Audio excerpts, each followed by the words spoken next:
let's talk about a financial strategy that, honestly, goes against pretty much everything we're taught about success. It's this idea that our biggest wins don't come from doing more, but from doing, well, a whole lot less. No, really, think about it. We're all programmed to hustle, to grind, to stay connected 24/7. But what if the path to a real breakthrough, the kind of financial insight that actually moves the needle, isn't buried in another article or a new feed? What if it's found in just being quiet?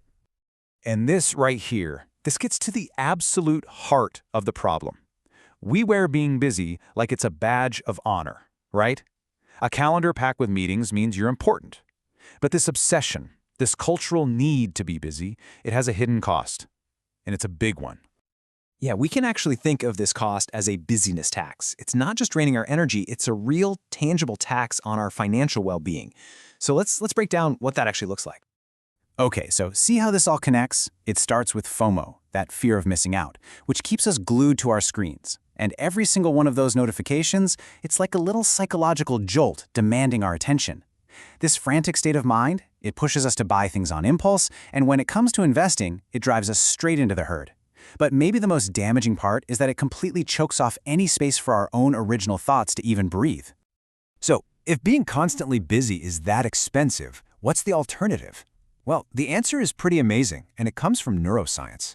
It turns out that daydreaming, doing literally nothing, could be the most financially productive thing you do all day. I want you to meet your brain's hidden superpower. It's called the Default Mode Network, or the DMN.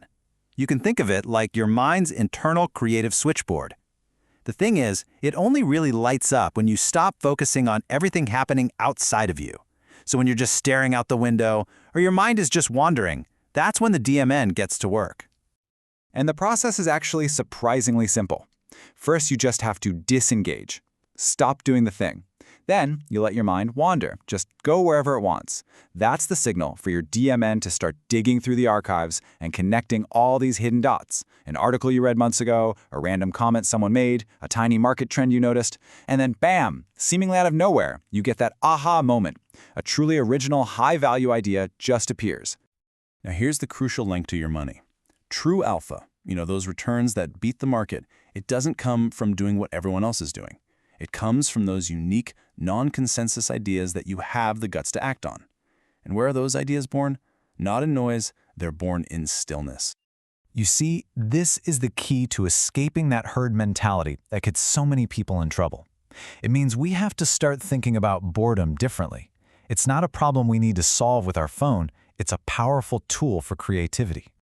I mean, the contrast here is it's night and day. On one side, you have the always-on investor. They're reactive, impulsive, always chasing the latest trend. And that's pretty much a recipe for mediocre returns. But on the other side, you have the stillness investor.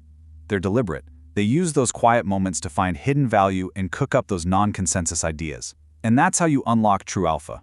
The choice is pretty obvious, isn't it? It's a simple truth, but it's so profound. The real opportunities, the ones the market hasn't already figured out and priced in, they're not in the trending now section. They're found when you have the mental clarity to see what's really there, far away from all the noise. Okay, so this all sounds good in theory, right? But how do we actually do it? This brings us to a really practical strategy, something we can call the boundary premium. It's all about intentionally creating the space for that stillness to happen.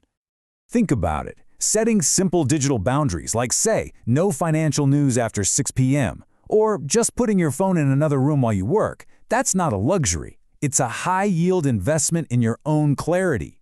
It cuts down on decision fatigue, it lowers your stress hormones, and it leads to way more rational financial choices. But most importantly, it protects you from those emotional mistakes and puts you, not the algorithm, back in control. I love this way of reframing it. Don't just sit around and hope for a breakthrough to happen. Schedule it. Literally put it in your calendar. Treat this time like it's a critical meeting with your own inner genius, because that's exactly what it is. And here's the game plan. It's so simple, just 30 minutes. Find a quiet spot, and this is key, all screens are off and out of sight. No inputs at all, so no music, no podcasts. It's just you, a blank notebook, and total permission for your mind to go wherever it wants. You have to treat this like a crucial meeting. All of this leads us to a final, really powerful idea. maybe it's time we totally redefine what wealth even means in this day and age. We obsess over net worth, right? But what about net attention? It's the amount of your own mental energy that you control, free from the constant pull of algorithms and notifications. In an age where everyone is fighting for a piece of your focus, your undivided attention has become the ultimate asset. So this is the big mindset shift. We have to stop seeing boredom as this empty space, this void that we need to immediately fill with a social media scroll or a podcast. It's not a void, it's a fertile field. It's that rich, open ground where your absolute best, most valuable ideas can finally take root and start to grow. So, I'll leave you with this question to really think about.